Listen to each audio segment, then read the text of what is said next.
Paggising. Naiibig ba ang isang panaginip? Ang malimit dumadalaw sa gabi't madaling araw ng mahimbing na pagtulog. Ang nakapagpapayanig o nakapagpapatulala. Ang biglay nawawala rin at humuhulagpos kapag kinukuyom ng mga daliri ang buhangin. Kapag may basag pala ang puswelo at lumulusot ang likido. Kapag nakapagpaunlak na ang hamog sa mga dahon at dumudulas pagkatapos, muli bumabalik sa lupa o sumasama sa hangin.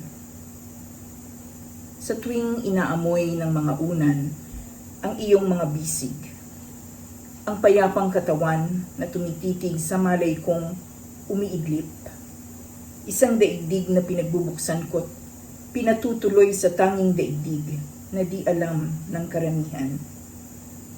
Ang natitiyak ko ay hindi ako umiibig sa panaginip.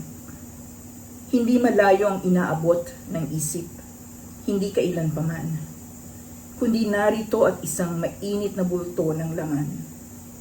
Nangungusap at nakikinig, nakadantay sa dibdib, namamanghat pagkamanghang, walang kahulilip. Hindi panaginip ang aking sinisinta, aking mahal.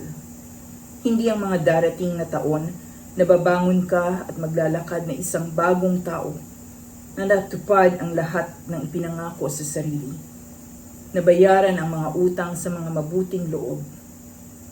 Naganap ang pangalan na minimithi para sa iyo ng lahat. Ang iniibig ko'y walang saplot na katotohanan. Hindi malikmata.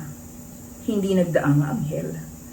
Walang pakpak na nilalang na di nanlinlang, kundi umamin sa di nakasintas na pusong putikan. Basa ng parehong luha at galak. Nayuyugyog sa kinabukasang walang premyong katiyakan, pero ngayoy taimtim na hininga sa aking mukha. Hinahagkan ang aking kaluluwa, mahimbing at nagpapaubaya.